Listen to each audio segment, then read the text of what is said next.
तथा उसका वास्तविक लाभ प्राप्त करने के लिए पवित्र बाइबल में प्रमाण है कि प्रभु ने मनुष्य को अपना ही स्वरूप बनाया। 6 दिन में सृष्टि रचकर 7वें दिन विश्राम किया। कुरान शरीफ में प्रमाण है कि हजरत मोहम्मद को खुदा स्वयं कह रहे हैं कि मैंने तुम्हें उस परमात्मा की महिमा बताने के लिए भेजा है। वो परमात्मा कबीर है जिसने 6 दिन में सृष्टि रची तथा 7वें दिन तख्त पर जा विराजा। उसकी खबर किसी बाखबर से पूछकर तो देखो। कृपया अवश्य सुनिए जगत गुरु तत्वदर्शी संत रामपाल जी महाराज के अमृत वचन। परमपिता परमात्मा सारी सृष्टि के रचनहार कुल मालिक कबीर देव, कबीर साहब, कबीर परमेश्वर, ये वही परमात्मा है जो बनारस में 120 वर्ष तक एक जुल्हाए की भूमिका करके धानक कहलाए। वो पूर्ण परमात्मा सर्व सृष्टि रचनहार हैं। अनंत कोट ब्रह्मांड का एक रति नहीं भारे, सतगुरु पुरुष कबीर हैं कुल के सिरजनहारे। हम सुल्तानी नानक तारे दादू को उपदेश दिया, जात जुलाहा भेद न पाया वो काशी माहे कबीर हुआ। पुण्यात्माओं, हम आप सभी एक बहुत भयंकर षड्यंत्र के तहत इस काल भगवान ने यहाँ फंसा रखे। आप जी यहाँ के वासी नहीं हो, ये आपका अपना निज स्थान नहीं है। ये अपने साथ काल ने धोखा कर रखे। ये तेरी कार है, ये तेरी कोठी है, ये तेरा बेटा है, ये तेरी बेटी है। ये सब हमें भूल भुलैया में डाल रखा है। ना अपनी कार है, ना अपनी कोठी है, ना बेटा है, ना बेटी है। ये तो कुछ समय का संयोग एक दूसरे के साथ जुड़ा हुआ है। जितना संस्कार है पूरा होते ही 1 सेकंड तक हम एक दूसरे के नहीं रह सकते। 1 सेकंड के बाद हम कुछ भी नहीं है, शरीर की राख बन जाएगी या मिट्टी में दबा दिए जाएंगे और जीवात्मा अपने संस्कारवश अन्य शरीर धारण कर लेगी। इतना सा जुगाड़ है आपका और अपने नातों का। आप जी प्रतिदिन देखते हो किसी का बेटा मर जाता है, किसी की बेटी की मृत्यु होती है, किसी का पति मृत्यु को प्राप्त हो जाता है तो किसी की पत्नी, किसी की माँ मर जाती है, किसी का पिता मर जाता है। तो ये अपने कैसे हुए? ये अपने को एक बहुत भयंकर षड्यंत्र रचकर एक दूसरे में उलझा रखा है कि ये यहाँ इस कारण से अपना टाइम पास कर ले और मनुष्य शरीर पूरा होते ही फिर ये कहीं बाढ़ में जाओ। इस काल को चिंता है कि मनुष्य जीवन में ये परमात्मा प्राप्ति कर सकता है और वो परमेश्वर स्वयं भी आता है या अपने संत भेजता है और मनुष्य जीवन के दौरान ही वो हमें अपने निज ज्ञान के बारे में परमात्मा समझा सकते हैं। इसलिए काल भगवान ने हमारे अंदर ऐसे सिस्टम फिट कर रखे हैं गुप्त रूप से, और फिर उनका कंट्रोलर वो किससे संबंधित कर रखे हैं? तीनों गुणों हमारे संचालक बना रखे हैं। रजगुण ब्रह्मा जी, सतगुण विष्णु जी और तमगुण शिव जी। इन तीनों पुत्रों के द्वारा, ये काल के पुत्र हैं, ब्रह्म के पुत्र हैं, दुर्गा इनकी माता जी है। इनके अंदर ऐसे ये गुण बना रखे हैं कि इनसे हम प्रभावित होते ऑटोमेटिकली। जैसे रसोई में छौंक लगाते हैं और मिर्ची डाल रखी हो छौंक में, तो मूल वस्तु तो रसोई के अंदर है, वो छौंक वहाँ लग रहा है सब्जी में, मिर्च वहाँ पर है, और उसका निराकार जो प्रभाव है उसने दूसरे कमरों में बैठे, दूसरे कक्षों में बैठे परिवार के सदस्यों को छींकम छींक कर दिया, उनको छींकें आने लगी। तो उस मिर्च का जो गुण है उसने आकर के इतना प्रभावित कर दिया कि जीव के बस की बात नहीं, अपने आप छींक आवेंगी ही आवेंगी, रोकी नहीं जा सकती। आप फॉर एग्जाम्पल इसको समझ लेना, इसी प्रकार ब्रह्मा जी में रजगुण, विष्णु जी में सतगुणों और शिव जी में तमगुण पर रखे हैं। तो इनकी वहाँ ये रहते अपनी राजधानियों में है। ऊपर ब्रह्मा जी का लोक, विष्णु जी का लोक और शिव जी के लोक अलग हैं, राजधानी है इनका, बहुत बड़ा स्थान है। वहाँ सारे रेस्टोरेंट यानी वहाँ खूब स्वर्ग हैं, सारे नाचने गाने, खूब बढ़िया व्यवस्था है। जैसे यहाँ के मंत्रियों की कोठी न्यारी कार अलग से, उनका खाने पीने की पूरी व्यवस्था सरकार अलग से करती है। तो ऐसे ये 3 मंत्री हैं, इनके ऊपर अपनी राजधानियां हैं। वहां से इनका गुण यहाँ प्रभावित करा हमारे को तीनों लोकों के अंदर, ऊपर स्वर्ग में, पृथ्वी लोक पे और पाताल लोक में, इन तीनों लोकों में प्रभावित करता है। यहाँ जीव के बस की बात नहीं, जैसे छींक को नहीं रोक सकते ऐसे ही रजोगुण के प्रभाव से ये प्राणी संतान उत्पत्ति करते हैं, ये बस की बात नहीं, कितनी बात बना लो कोई। ऐसे ही एक दूसरे में ममता हो जाना, ये सतोगुण का दबाव है, ये जीव के बस का नहीं। ये मोह एक दूसरे में। एक समय ये दास पहले छुड़ाने जाते थे अपने गुरुजी के साथ, तो वहां कुछ लाल लत्ते पहनकर, लाल कपड़े पहनकर साधु बने हुए थे, घर त्याग रखा था, बूढ़े बूढ़े आदमी थे। और वो बैठे आपस में चर्चा कर रहे थे। एक कह रहा था कि मैं घर त्याग चुका हूं, मैं कभी घर नहीं जाता। दूसरा कहता है क्यों झूठ बोलता है, मैंने देखा तू घर जाता है। वो चुप हो गया। तीसरा कहता है भाई कुछ भी कहे बच्चे तो याद आते ही हैं। चौथा कहता है कि भाई एक बात तो हो जा, यदि घर वाले बच्चे हमारी पिटाई कर देना, फिर हमारा जाना छूट जावे घर में, फिर ममता ना रहे उनमें। उन्हीं में से एक कहने लगा मेरे साथ वो काम भी हो लिया, अर्थात मेरी पिटाई भी हो ली, ममता फिर भी ना हटती उनमें, बड़का नमा गड़ भी लिया। तो पुण्यात्माओं यहाँ अब देख रहे आजकल ये कितना जुल्म हो गया। बच्चे माँ ने कुटे और बाबू ने कुटे, पिताजी ने गड़े, ऐसा जुल्म हो गया। हे भगवान, क्योंकि हम भगवान के भी दान से परिचित नहीं रहे। माता जी को के ऊपर हाथ उठा देना, हाथ कट जाए जैसे सुथरा समय होता है। माँ की ममता को, माँ के प्यार को और माँ के दुलार को एक बार विचार करके देख ले इंसान, कलजा पाट जाए।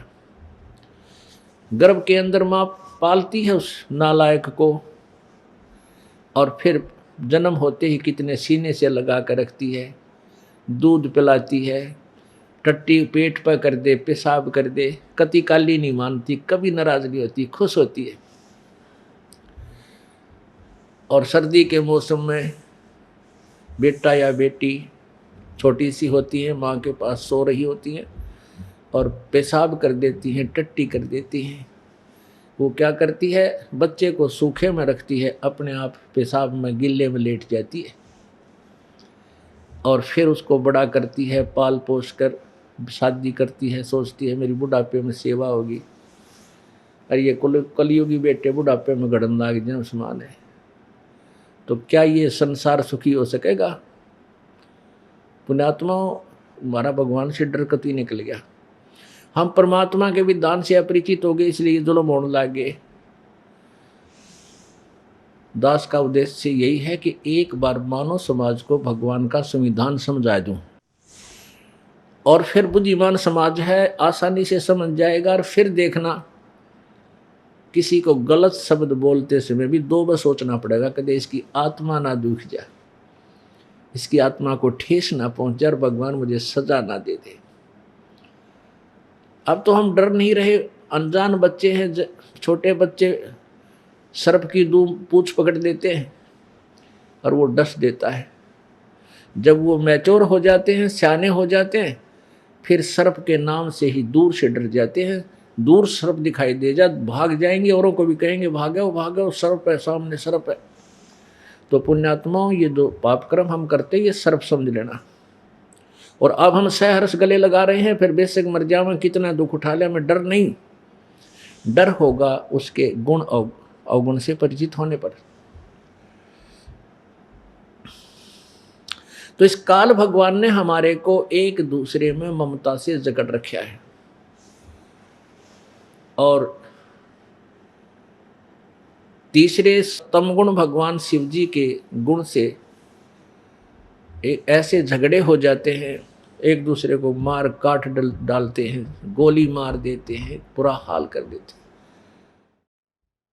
तो इस काल भगवान ने हमें यहाँ ऐसी सुनियोजित योजना के तहत यहाँ पर रोक रखा है। इसको बताने के लिए परमेश्वर प्रकट होते हैं। इस काल भगवान ब्रह्म ने पूरे विश्व में परमात्मा के विषय में ABC भी नहीं बता रखी। ABC क ख भी नहीं बता रखा अभी तक। भगवान कैसा होता है, क्या करता है, उसकी कैसी साधना है जिससे हमें सुख मिला है। पुण्यात्माओं, ये मजहब धर्म क्यों बने? ये धर्म ऐसे बने कि जैसे पहले कोई धर्म बना, धर्म बनता है धार्मिकता के आधार पर, यानी कोई पुण्यात्मा आते हैं, कोई महान आत्मा आते हैं और वो परमात्मा की शक्ति से कुछ ओत प्रोत होते हैं और वो भगवान से डरने वाले होते हैं। कुछ व्यक्तियों को वो ज्ञान देते हैं, भाई ये पाप ना करो, ऐसा मत करो, तुम्हें सुख होगा। अब पुण्यात्माओं, ये काल भगवान भी अपने नुमाइंदे भेजता है, अपने प्रतिनिधि भेजता है और वो इस पूरे समाज को एक अलग से दिशा दे देते हैं। वो जो आता है व्यक्ति, वो कुछ शक्ति युक्त होता है, उसकी शब्द में शक्ति होती है, जिस कारण से कुछ जन समूह उसकी बातों पर विश्वास करके उसके साथ लग जाता है। उसके वचन से कुछ एक व्यक्तियों को लाभ हो जाता है। वो अपनी पॉकेट से, अपनी जेब से, अपनी कमाई से उनको सुख दे देता है। तो फिर कुछ जनसमूह उस व्यक्ति का अनुयायी बन जाता है। उसको फिर अलग से कुछ नाम दे देता है, अन्य समाज। अब जैसे हिंदू समाज बना, ये आदि शंकराचार्य जी जो थे, ये भगवान शिव के द्वारा भेजा गया एक गण था और उसने यहाँ जन्म लिया एक माता से और 8 वर्ष की आयु में उपदेश ले लिया और 32 वर्ष की आयु में उसकी मृत्यु भी हो ली।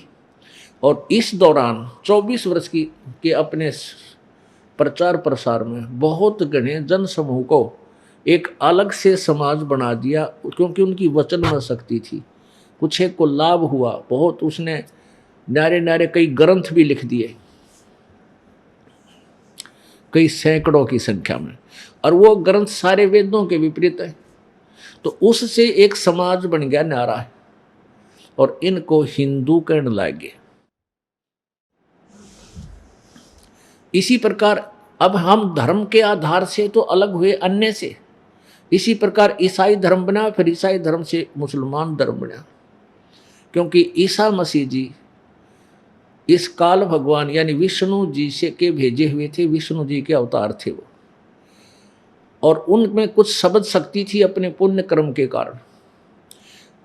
काफी लोग उनके अनुयायी हुए, उनके वचनों से प्रभावित हुए। लेकिन उस अन्य समाज ने, जो अन्य जो गुरुजी थे, वो भ्रमित कर रहे थे समाज को, उन्होंने द्वेष हो गया ईसा मसीह जी तक, और ईसा मसीह जी के विषय में ऊट पटांग बातें बनाकर पूरे समाज को विरोधी बनाकर उनको क्रश करवा दिया। लेकिन फिर भी ईसा जी के उस अलग बने हुए समाज का आज कितना प्रतिफल है कि बहुत ज़्यादा ईसाई आज उस ईसा जी के अनुयायी बन गए, उनको ईसाई कहने लग गए, यानी अलग से भक्ति के लिए समाज बना। ऐसे ही ईसाई समाज से ही मुसलमान समाज बन गया। हजरत मोहम्मद जी आए जो इस काल के द्वारा भेजे हुए थे, शिव जी के गण थे, शिव जी के लोक से आए थे। परमेश्वर की उस सच्चिदानंद घन की वाणी में लिखा है कि वही मोहम्मद, वही महादेव, वही आदम, वो ब्रह्मा, और कह कबीर दूसरा को नहीं, देख अपने घर में। वही मोहम्मद, महादेव, और वही आदम, वो ब्रह्मा, और कह कबीर दूसरा कोई नहीं, देख अपने घर में। कि यदि आपकी दिव्य दृष्टि काम करती हो तो अपने शरीर में देख। जो विष्णु जी का चैनल है, कमल है, उसमें जा। ब्रह्मा जी का कमल है दूसरे नंबर का, उसमें पहुंच, उसमें देख दिव्य दृष्टि लाकर। क्योंकि आदम जी ब्रह्मा जी के लोक से आई हुई पुण्यात्मा थी और मोहम्मद जी महादेव यानी भगवान शिव के लोक से आई हुई पुण्यात्मा थी। कहते हैं यदि तुम्हें यकीन नहीं होता तो आप झांक कर देखो अपने इस घर में, इस शरीर में। तो पुण्यात्माओं, ऐसे ही आगे चलकर इस हिंदू समाज से ही एक सिख धर्म अलग से बन गया। पुण्यात्माओं, हम परमात्मा पाने के लिए ही अलग से बनते आ गए। श्री नानक जी, संत नानक साहेब जी को परमात्मा प्राप्ति हुई थी और उन्होंने कोई समाज नहीं बनाया था कि केवल शिष्य बनाए थे, शिष्य। जैसे ये दास कोई धर्म अलग से नहीं बना रहा, लेकिन शिष्य बना रहा हूं, शिष्य। और शिष्यों को, शिष्य जो बनते हैं उनके लिए कुछ नियम बनाए जाते हैं कि बुराई नहीं करनी, चोरी नहीं करनी, शराब नहीं पीनी, मांस नहीं खाना, यानी तम्बाकू प्रयोग नहीं करना, चोरी, ठगी, रिश्वतखोरी, डाके, ये बिल्कुल नहीं करना। चोरी जारी ऐसे पाप नहीं करना। यदि ऐसा स्वीकार्य है तो आप उपदेश ले सकते हो, अन्यथा नहीं। तो ये अलग से कोई धर्म नहीं बनाया, हमने धार्मिकता का उत्थान किया। अब जैसे राधा स्वामी पंथ, कई करोड़ों की संख्या में अनुयायी हैं, उन्होंने कोई धर्म नहीं बनाया अलग से, यानी धार्मिकता को उभारने के लिए उन्होंने एक अलग से, एक संत जी ने जैसा उनको ज्ञान था, वो पिछले कुछ पुण्य थे उनके, अपने पिछले पुण्यों के प्रभाव से काफ़ी व्यक्तियों को प्रभावित किया और वो उनके साथ अनुयायी बन गए। तो उन्होंने कोई धर्म नहीं बनाया। उसी राधा स्वामी पंथ से ये सच्चा सौदा सिरसा वाला अलग से एक ब्रांच बन गई। तो वो सिरसा वाला जो सच्चा सौदा, ये कोई धर्म नहीं है वर्तमान में, एक संत के अनुयायी हैं, शिष्य। और आने वाले 200 से 400 साल, वैसे तो अब तय रांदे कट जाएगी, इसकी टंटा मिट जाएगा, ज्ञान इतना उत्थान हो जाएगा कि ये अब मुरझा जाएंगे। इनकी जड़ दिखा दी इन सब की, दास ने परमात्मा को इनकी जड़ दिखा दी जनता को। इन ये क्या ज्ञान बताते हैं, बुद्धिमान समाज है, कुछ ही समय में तुरंत समझकर उनको परित्याग कर देगा, अपनी भक्ति कर लेगा। अन्यथा ऐसे ही अंधेरा चलता रहता तो 100, 200, 400 वर्ष के बाद धन धन सतगुरु एक धर्म बन जाता और राधा स्वामी एक और न्यारा धर्म का लटकट जाता। तो ये आपस में हम डिवाइड होते चले गए धार्मिकता के आधार पर, लेकिन वो यथार्थ मार्ग हमें अभी तक मिला नहीं, इसलिए हम आगे से आगे बढ़ते चले गए। अब समय आ गया है वापस एक होने का, इकट्ठे होने का समय आ गया है। बुद्धिमान समाज है। हमारे जो सदग्रंथ हैं वो हमारे पास विद्वान है। पवित्र चारों वेद, पवित्र श्रीमद् भगवत गीता जी, पवित्र पुराण, ये किसी धर्म विशेष के शास्त्र नहीं है। ये लिपिबद्ध किए गए, उसमें कोई धर्म नहीं था, ना हिंदू थे, ना मुसलमान, ना सिख, ना ईसाई। लेकिन वर्तमान में इन सदग्रंथों को हिंदुओं के ग्रंथ माना जाता है। ये सदग्रंथ जो ज्ञान देते हैं, उन्हीं से मिलता जुलता ज्ञान पवित्र कुरान शरीफ में है, और उन्हीं से मिलता जुलता ज्ञान पवित्र बाइबल में है, और उन्हीं से मिलता जुलता ज्ञान पवित्र गुरु ग्रंथ साहिब के अंदर है। लेकिन जो गुरु ग्रंथ साहिब के अंदर पहला महला की वाणी यानी गुरु नानक देव जी की जो वाणी है, वो 100% सत्य है, और वो 5वें वेद से भी मिलती है। तो पुण्यात्माओं, हम अपने अपने सदग्रंथों को फिर देखेंगे, और दोबारा अब हम पढ़ सकते हैं, हम शिक्षित हैं। पहले तो हिंदू समाज में केवल एक ही वर्ग को संस्कृत पढ़ने का अधिकार था, अन्य को नहीं था। ब्राह्मण बोलते थे उनको। अब हम सभी ब्राह्मण हो गए, हम सभी शिक्षित हो गए। ब्राह्मण सोए जो ब्रह्म पहचाने, और पंडित सोए जो पिंड की जाने। ब्राह्मण कोई अलग वर्ग नहीं है, पंडित कोई अलग से कोई वर्ण नहीं है। ये तो जैसे 4 वर्ण बनाए थे, ब्राह्मण, क्षत्रिय, वैश्य और शूद्र, अपने अपने काम बांटे थे। अब ब्राह्मण होकर, ब्राह्मण वही है जो परमात्मा के मार्ग को समझे और औरों न समझावे, वो ब्राह्मण यानी गुरु होता है।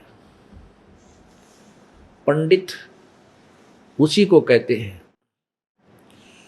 लेकिन कोई परंपरागत पंडित बनता जाता है, वो ब्राह्मण कहलाता है। ठीक है, ब्राह्मण कहो, पंडित कहो, बाकी वो पंडित ब्राह्मण है नहीं। जैसे किसी का दादा परदादा, चौथा पांचवा दादा कोई वैद्य था, और बढ़िया वैद्य था, नब्ज नाड़ी पकड़ के तुरंत बता देता था तुझे क्या तकलीफ है, और जड़ी बूटियां बनाकर रोग काट देता। बहुत प्रसिद्ध हो गए। एक आधी पीढ़ी ने उसने अपने बेटे को या पोते को सिखाया, 1-2 पीढ़ी तक वैद्य की काम करते रहे। फिर उनके पुत्र पड़पोत्र 7वें 8वें पोते, वह कोई काम नहीं करते वैद्य का, लेकिन उनका सरनाम बन गया झंडूराम वैद्य, कृपाराम वैद्य हैं। अब आगे चल के वो सुरेश वैद्य और नरेश वैद्य। वह सुरेश नरेश जानते को ना, पेट के दर्द की दवाई वैद्य लिखा पीछे। तो ऐसे वो वैद्य लिख लें, कोई दिक्कत नहीं, लेकिन वह वैद्य को नहीं। ऐसे ही जो पंडित थे, ब्राह्मण थे, ऋषि, जो सतयुग में 4 वर्ण बनाए थे मनु जी ने। जो ब्राह्मण थे वह वेदों को पढ़ते थे, और अन्य को, समाज को शिक्षा, अक्षर ज्ञान भी देते थे, और साथ में अध्यात्म ज्ञान दिशा उन्हें वेदों को समझा बताया करती, इसलिए उन्हें पंडित कहा करते। अब वर्तमान में कह जानते नहीं भक्ति मार्ग की, और पूरे वर्ग को कहते यू ब्राह्मणा का महुला है, ब्राह्मण है सारे। हाँ ठीक है, वह वैद्य की तरह ब्राह्मण लिख ले, लेकिन ब्राह्मण को नहीं, वो पंडित नहीं है। अब जैसे मेरे गुरुदेव पूज्य स्वामी रामदेवानंद जी महाराज, ये ब्राह्मण जाति से थे, उस वैद्य की तरह, और ये बड़ा पैतावास दादरी के पास यहाँ के रहने वाले थे। लेकिन वो अपने आप को ब्राह्मण नहीं कहते थे, पंडित नहीं कहते थे, वो संत कहलाते थे। और मेरे दादा गुरुजी यानी मेरे गुरुजी के गुरुजी, वो दिल्ली में छावड़ा गांव के जाट थे, और वो घर त्याग के हमारे कबीरपंथी साधु के साथ चले गए, छोड़ के बचपन में।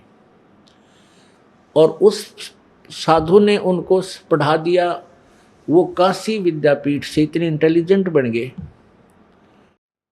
और वहां 4 विषय के आचार्य बन गए, 4 विषय। तो वो उनको पंडित चिदानंद नाम से जाना जाता है, पंडित। अब वो जाट होकर पंडित कवाए, और मेरे दादा गुरुजी और मेरे गुरुजी ब्राह्मण होकर भी पंडित नहीं कवाए। ब्राह्मण कुल में जन्म होकर भी ब्राह्मण नहीं कहलाते थे, संत महाराज कहलाए, संत कहलाए। तो पुण्यात्मा, हमने इस रूढ़िवादिता से ऊपर उठना पड़ेगा। ना कोई शूद्र है, ना कोई क्षत्रिय है, ना ब्राह्मण है, और ना कोई वैश्य है। जो काम करता है जैसा, उसी से उसको, उस नोमेक्लेचर से उसी को वो उपमा दी जाती है। जैसे एक मदीना गांव का जाट और चनाई का काम करा करता, जब ये दास वहाँ नहर महकमे में जेई की सर्विस करता था, तो उसने मिस्त्री कहा करते, उसने चौधरी साहब नहीं कहा करते। वो मिस्त्री नाम तो पक गया, और गांव में भी नहीं कहने लगे वो मिस्त्रियाँ के जा, यानी फिर वो आगे वो मिस्त्री पक गया, उनका घर उस मिस्त्री नाम से जाने जाना लगे। एक ब्राह्मण ने दिल्ली में नाई की दुकान खोल ली, गरीब था, ना काम चला, और वहाँ बढ़िया मौज होगी, उसकी 3-4 नौकर रखे, तो उसने सारे नाई कहने लगे। तो पुण्यात्माओं, ये ऐसे ही हुआ है। अब जैसे कोई पहले समय में जूतियों का काम करने लगे, जूते बनाने का, चाम का काम करने लगे, तो चर्मकार कहने लगे, उनको चमार कहने लगे। ठीक है, जो वो काम करते थे वो तो चमार थे। अब उनके बच्चे, कोई तो दुकान खोल रहा है, कोई नौकरी करता है, कोई टीचर है, अब उन चमार कहें, वो चमार नहीं है। उनके दादे परदादे चमार जरूर थे, वर्तमान में वह चमार नहीं है, वो हमारी नालायकी, उनको चमार कहाँ। तो हम ऐसे रूढ़िवादी बन गए हम, क्योंकि बीच में एक अशिक्षा का झटका था, शिक्षित कोई था को नहीं। फिर अशिक्षा में तो ऐसे जो मुँह डुमागी वह कहने लगे, सारे एक सुर में बोलने। फिर तो पुण्यात्माओं, थोड़ा सा हमने बुद्धि को उठाना पड़ेगा। और फिर ये तो है एक वैसे सामाजिक दृष्टिकोण, हम मुख्य रूप से आध्यात्मिक दृष्टिकोण को ज़्यादा ऊपर उठाएंगे, फिर अपने आप ही सब कुछ ठीक होता चला जाएगा। तो प्रसंग चल रहा था कि ये काल जो है ये सत्य ज्ञान को ऊपर नहीं आने देता। अपने नकली संत भेज कर, अपने जो है ना दूत भेज कर, और ये पूरे बहुत बड़े समाज को भ्रमित कर देता है। एक समय की बात है कि एक राक्षसों का और देवताओं का युद्ध हो गया। युद्ध हो गया, और राक्षस भी वेदों अनुसार साधना करते थे, देवता भी। देवताओं को राक्षसों ने हरा दिया, और देवता वहां से भाग के और कितना समुद्र के किनारे जान बचा के फिर वहां फिर बैटरी चार्ज करने लगे, भक्ति करने लगे। भक्ति करी, स्तुति करी, हे विष्णु भगवान, हे परमात्मा हमारी रक्षा करो, हमें राक्षसों ने सता दिया। तो कहते जब उन्हें घने दिन स्तुति करते हो गए, जब विष्णु भगवान प्रकट हुए, तो उसने कहा,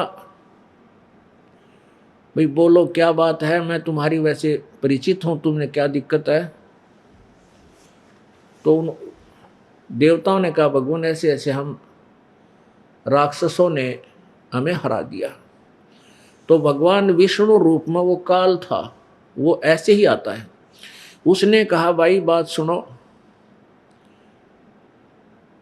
कि वो राक्षस भी वेदों अनुसार साधना करते हैं, जंतर मंत्र जो सिद्धि प्राप्त करते हैं वेदों के मंत्रों से ही कर रहे हैं, और तुम भी। लेकिन वो कैसे हारेंगे कि मैं एक अपना दूत भेजूंगा। एक माया मोह नाम का उसने एक व्यक्ति उत्पन्न कर दिया वसंत है, और इसको मैं भेजूंगा राक्षसों के पास, इसको मैंने शब्द शक्ति दे दी, और ये उन राक्षसों को उस वेद ज्ञान से हटा देगा। अपने चतुरता के कारण उनकी वेदों वाली साधना छुड़वा के और मनमान्य आचरण पर फिट कर देगा, और फिर तुम लड़ाई करियो, तुम जीत जाओगे। ऐसा ही हुआ, ये विष्णु पुराण में लिखा है। तो पुण्यात्माओं, यो काल न्यू जाल फैला रहा है। अब इसने ये ऋषि दयानंद जो था, यो अपना दूध बेच रखा था काल ने। अब ये कितना प्रसिद्ध हो गया, क्योंकि काल सब में बोला है, किसी ने डिस्टर्ब होने ना देता। जो अपने दूता के अनुयायी हैं, सब में एक जैसी सुर में सुर मिलवाता रहता। हाँ, बिल्कुल सही। अब इस दयानंद सरस्वती में जकित महर्षि का एक भी गुण पा जा तो मैं संतपना छोड़ दूंगा, और मैं इसने सिर पर रखता जाए। महर्षि के गुण होते थे, पता मेरा कोई जाति दुश्मन ना, मेरे कोई इसमें कोई बाधा इसने क्रिया, लेकिन ये ज्ञान कोनी भक्ति का इसका एक भी सत्यार प्रकाश कति नकली ज्ञान है, वो टोटली वेद विरुद्ध और समाज में अप्लीकेबल कर पढ़न जोगा भी को ना, मानना तो बहुत दूर की बात है। और आज तक इसकी महिमा का बोलबाला, हे भगवान, किससे बच्चे बच्चे में सुन रहे। अब महर्षि पढ़ा था, वो तो भाई बड़ा विद्वान पुरुष था। मेरा सगा मामा double MA, MA in English, MA in Sanskrit. और जब इस दास ने परमात्मा की आज्ञा मानकर यह सत्संग शुरू किए तो क्रोथा आश्रम बनाया ही था, साल भर होया होगा। मेरी माँ बीमार होगी, मेरे साथ ही रहते माता पिता, तो उनको पता लगा तो वो मिलन खातिर आ गए। तो आगे बैठे बातचीत हुई, मैंने उनसे कहा कि ऐसे ऐसे सत्यार प्रकाश में महर्षि दयानंद जी ने बहुत ही गलत ज्ञान प्रचार लिखा हुआ है, और ये वेदों के ज्ञाता नहीं थे। तो मेरे मामा जी कहे, रो की बात कहे, भाई तो बड़े महान विद्वान थे, क्या बात कह रहे हो। एक नहीं सुनी, उठ कर चल पड़ा। हमने प्रमाण दिखाने की चेष्टा की, देखा भाई आँखें देख ना, भाई तो बड़े विद्वान पुरुष थे। यानी उसकी स्तुति इतनी बोल रही है महर्षि दयानंद की कि संस्कृत का MA व्यक्ति भी उनके द्वारा किए गए अनुवाद से वो कति बैठा रहा है। नो ना भी बढ़िया, इसके सब अनुवाद कोई कर नहीं सकता, ये तो समाधि लाला के वेदों के मंत्रों के अर्थ ढूंढा करता है। तो अपनी विद्वता फेल कर देते हैं उनके अनुवाद का आगे। अब और जनसाधारण की तो मैं कहूँ कि क्यों मानने का, जो एक MA संस्कृत का व्यक्ति और उसके गलत अनुवाद को ठीक मान रहा है, क्योंकि उसकी सुनी सुनाई में बात है, वो इतना फ्यूज हो गया। और ऐसे इस कागजी शेर के लिए मन सिर फुटवाना पड़ गया। इस दास की ड्यूटी लाजी परमात्मा ने, और युद्ध कति थोथला करके धर दिया। इसकी तो धोती सी धोती दयानंद की है, इसका नाम लेने से भी नफरत करा करेंगे लोग, आगे आने वाले समय देख लेना। मेरा उद्देश्य यही है कि जो ये नकली अंडी पाक रहे हैं ना, ऋषि महर्षि गुरु, इन सब की पालिश तार दूं ज्ञान से, फिर ये जनता समझ जाएगी ओरिजिनल और डुप्लीकेट को। फिर कौन डुप्लीकेट न चाहोगा, ऐसा बावड़ा कोई को नहीं। तो वो समय आ लिया, तकरीबन सबकी पालिश उतर चुकी है, पर देखने वाले जो अभी भोले हैं वो देखना भी नहीं चाहते अपने गुरुजी के बारे में। हमारे गुरुजी के बारे में यू रामपाल कुछ बात कह रहे हैं, कि निंदा करे, वो तो निंदा। रामपाल इतना बावड़ा नहीं है कि अपने सिर पर बार धरे। इसे घाटे के सौदे ने रामपाल नहीं कर सकता कि किसी की निंदा करके अपने सिर पर बार धरूं, सपने में भी नहीं सोच सकता। हाँ, सच्चाई कहना पुण्य होता है, और वो भी परमेश्वर की ओट में बैठकर कही जा सकती है। परमेश्वर की आड़ में बैठकर ये दास सत्य कह रहा है, और इस सत्य का इतना प्रभाव हुआ है कि लाखों की संख्या में पुण्यात्मा इसको स्वीकार कर चुकी है। तो पुण्यात्मा, इस काल ने ऐसे ही जैसे ये श्री शिवदाल जी भेज रखे थे, ये काल का दूध था, और इनको कैख भी पता नहीं था भक्ति का। पता था इस काल को इतना कि कलयुग में अब ये आ गई थी बिचली पीढ़ी, और इसमें सतलोक की महिमा, अपने निज घर की महिमा का प्रचार होना था। तो उससे पहले काल ने कहा था कि द्वादश पंथ करूं मैं साजा, नाम तुम्हारा ले करूं आवाजा। द्वादश पंथ नाम जो ले ही, वो मेरे मुख आन समोही।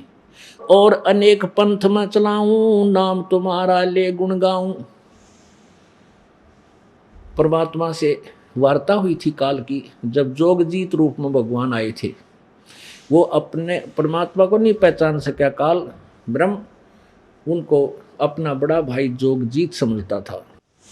तब जोगजीत ने कहा था कि काल मैं तेरा भांडा फोड़ पर कहूंगा, तूने जो दुनिया को भ्रमित कर रखा है, गलत ज्ञान प्रचार करवा रहा है, तूने परमात्मा का नाम और निशान मिटा दिया परमेश्वर का। तेरी वास्तविकता से मैं जनता को परिचित करवा कहूंगा और कहूंगा यू काल है भाई, इसकी पूजा मत करो, परमात्मा कोई और है। तब काल ने कहा था कि 3 युगों में जीव कम ले जाना, और चौथा युग जब कलयुग आवे, तब तो शरण जीव बहु जावे। ऐसा वचन हर मोह दीजे, तब संसार गवन तुम कीजे। तो जोगजीत रूप में परमात्मा ने इसको ये वरदान दे दिया था, आशीर्वाद दे दिया था कि भाई 3 युगों में जीव थोड़े ले जाऊंगा, और चौथा युग जब कलयुग आवे, तब तो शरण जीव बहु जाओ। इसको पता था कि चौथे युग कलयुग में और ये पिछली पीढ़ी जब शिक्षा प्रारंभ होएगी संसार में, परमात्मा आवेंगे और अपने ज्ञान का प्रचार करेंगे। उससे पहले इसने नकली पंथ चला दिए, सतलोक की महिमा गाने वाले जो राधा स्वामी पंथ है, यो सब तय 1 नंबर का काल प्रेरित है। और दूसरे नंबर पर ये धन धन सतगुरु, ये भी काल के ही पंथ है। और तीसरा ये निरंकारी पंथ, और चौथा ये अंशादेश वाले। ये सभी ना इनका सिर ज्ञान का, ना किते पैर, और आखिर में भगवान को लास्ट में कहते हो निराकार है, प्रकाश ही प्रकाश दिखता है उसका। तो ये काल ने पहले इतना जबरदस्त जो है ना प्रचार करवा दिया, उस नकली दूत भेज गए। अब परमात्मा ने कहा था ठीक है कोई बात नहीं, तू अपनी करना मैं अपनी करूंगा। काल ने कहा था कि कुछ तो ऐसे अलग से पंथ बना दूंगा, और कुछ देवी देव और ये मूर्ति पुजारी, कुछ देवी देवता बना दूंगा, कुछ मूर्ति पुजारी बना दूंगा, यानी कत्ती भट्ठा बैठा दूंगा। इस भक्ति का अलग से कोई ज्ञान देगा उन साधनाओं से, कोई सुनेगा नहीं, बल्कि सिर फोड़ देंगे। तो परमात्मा को ये पता था कि जब मैं आऊँगा या अपना कोई दास भेजूंगा पिछली पीढ़ी में, उस समय क्या होगा कि सभी पंथ अपने अपने ज्ञान का प्रचार डोल के डंके पर कर चुके होंगे, और उनकी द्वारा अनुभव की पुस्तकें पूरे समाज में उनके अनुयायियों में फैल चुकी होगी। तब परमात्मा ने कहा था उस समय मैं अपना दूत भेजूंगा, संदेशवाहक, और वो फिर सदग्रंथों के आधार से उन नकली पंथों के अनुभव की पुस्तकों को और उस ओरिजिनल नोट से तुलनात्मक तरीके से तोल कर दिखा देगा कि ये डुप्लीकेट, इनका अनुभव गलत है, हमारे सदग्रंथ ये बताते हैं। तो वो सभी पुण्यात्मा उस सच्चाई को समझकर और परमात्मा की चरणों में आ जाएंगे, अपना कल्याण करवाएंगे। वो समय अब आ चुका है। अब उस तत्व ज्ञान रूपी सूर्य का अब उदय हो चुका है। जब सूर्य उदय होता है, प्रकाश थोड़ा सा कम होता है, धुंधला होता है, और जब ये शिखर में आएगा फिर सब अंधेरा मिट जाएगा। अंदर कमरा में भी रोशनी बन जाती है, जहाँ अंधेरा वैसे होता है, कक्षों में भी चांदना बन जाता है।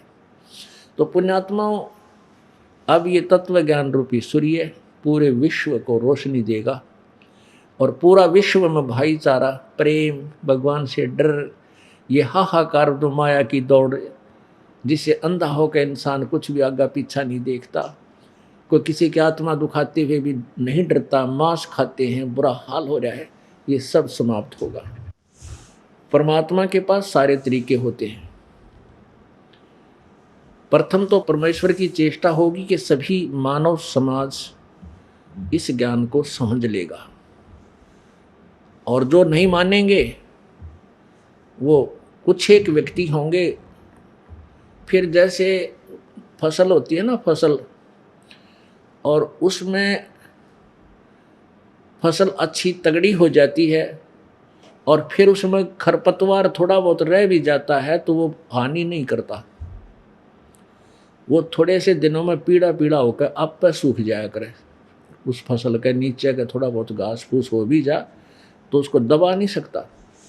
तो ऐसे अब वो समय आएगा, बहुत ही शीघ्र संभावना है परमात्मा के आदेश अनुसार, तो पूरे विश्व में एक बार ऐसी शांति होगी जैसे पुण्यात्माओं आप जी के हृदय में जो पुराने भक्त हो चुके हैं,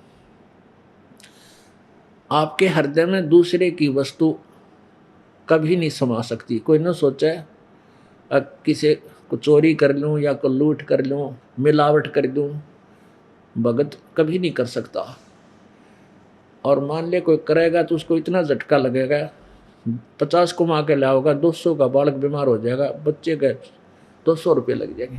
फिर वो सोचेगा बैठ के, अब मैंने गलती की थी, आज 50 रुपये लिए थे, 200 लाएंगे, आगे हाथ जोड़ दिया, भगवान ही का माफ कर दिया, फिर नहीं करूँगा। तो ऐसे फिर भय बनेगा। अब पुण्यात्मा जब आप भगवान के चरणों में आ गए, आप स्टूडेंट हो गए, हमारे इस स्कूल के आप विद्यार्थी हो गए।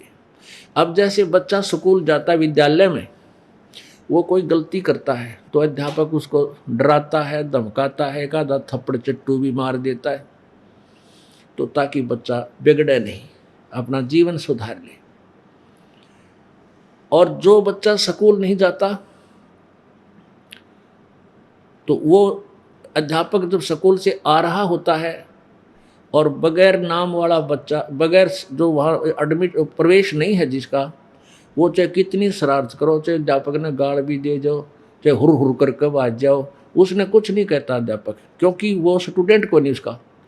और वहाँ स्कूल का बच्चा है, वो चाहे बार भी गलती कर दे, उसने धमकाया करे, और स्कूल में आए पाछा तो और करड़ा कर देगा, तो फिर वो बच्चा गलती नहीं करता। तो ऐसे ही आप परमात्मा के बच्चे होगे, उसके स्कूल में प्रवेश हो गया। अब आप गलती करोगे ना, आप ना भगवान पीटे भी गा, डरावा भी गा, धमकावा भी गा, झटका भी देगा, थोड़ा बहुत हानि भी करेगा ताकि आप सुधर जाओ। कई भक्त क्या करते हैं, 2-4 वर्ष का नाम ले रखा और वो फिर गलती करने लगे, 1-2 बार इस दास ने उनको करड़ा कर दिया, धमका दिया कि या तो गलतियां करना बंद कर दे, आश्रम में मत आना।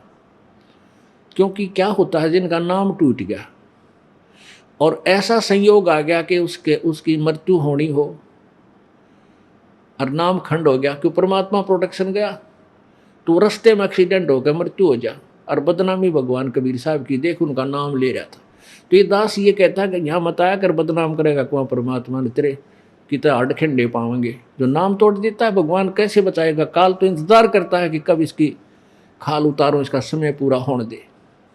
और यदि भगवान के चरणों में हो तो वो एक्सटेंड कर देता जीवन। हम क्या करते हैं, नामखंड कर लेते हैं, और नामखंड होने के बाद संयोग आ जाता है हमारी मृत्यु का समय, आ गया था को ना, तो फिर परमात्मा नहीं सुनता। और यदि नाम ना टूटा हो, मान ले घटना दुर्घटना होगी, टांग टूट कर बच जाएगा, जान नहीं जान देगा, मृत्यु नहीं होने देगा परमात्मा। तो पुण्यात्माओं कई भक्त ऐसे होते हैं, विशेषकर जब तक ये तत्व ज्ञान नहीं प्रचार हुआ था, उससे पहले बहुत से व्यक्ति नाम छोड़कर चले गए। अब तो हजारों में एकाध ही कोई ज़्यादा ही ढीठ हो, भगवान से का कति पंजा उठ जाए, वो छोड़ता है, नहीं तो छोड़ते नहीं, अब जा नहीं सकते। तो वो क्या सोचता है कि देख मैंने नाम भी छोड़ दिया, और ना मैं गुरुजी के दर्शन करने जाता, ना आश्रम में जाता, ना सत्संग सुनता, ना पाठ करवाता, और मेरे भी ठाठ हो रहे हैं। अब का क्या कारण है कि उसका नाम कट गया विद्यालय से, और जो बच्चा शरारत करता है और टीचर उसका नाम काट देता है, उसका वहाँ से ख़त्म कर देता है स्टूडेंटशिप, फिर वो बच्चा चाहे कितना गधे पर बैठ कर घूमता रहे, वो टीचर नहीं कहेगा बेटा क्यों घूम रहा है, चाहे कितना धक्के खा, क्योंकि वो उसका स्कूल का स्टूडेंट रहा को रहा। और जब वो वहाँ रहता तो उसको धमकावे, बाहर भी धमका, और स्कूल में आ जाए तो भी कर डा कर बेटा ऐसे नहीं गलती करा करते, अच्छे बच्चे गधे में थोड़े बैठा करते हैं, चोट लाग जाए कि टांग टूट जाए, तो ऐसे डरा धमका कर उसको बुराई से दूर करता है। तो इस प्रकार जो पुण्यात्मा परमात्मा के इस विद्यालय से कनेक्शन से जुड़े रहेंगे, प्रवेश उनका नाम कट्टे नहीं गा, उनको परमात्मा झटके देकर धमका कर डरा कर थोड़ा बहुत हानि करके और फिर प्रेरणा देगा, देखा आपने ऐसी की थी गलती, इसलिए तुझे अंदर से बता देगा। तो ऐसे डर बनाकर भगवान थे, और डर होगा ज्ञान से, सच्चाई से। कहते हैं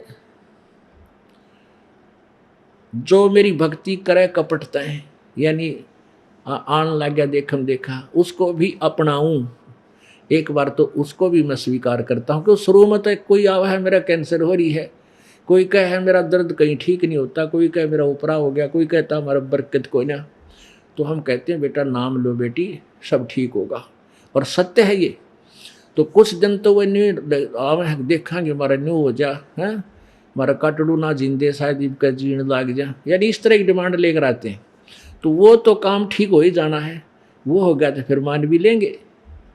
कहते हैं जो कोई भक्ति करे कपटते हैं उसको भी अपनाऊं, और श्याम दाम दंड भेद से थी फिर सीधे मार्ग लाऊं, और नकल से फिर वह असल बने। अब लगा था नकली ढंगते और उसको वो सच्चा समाधान मिल गया, डरा धमका के श्याम दाम दंड भेद।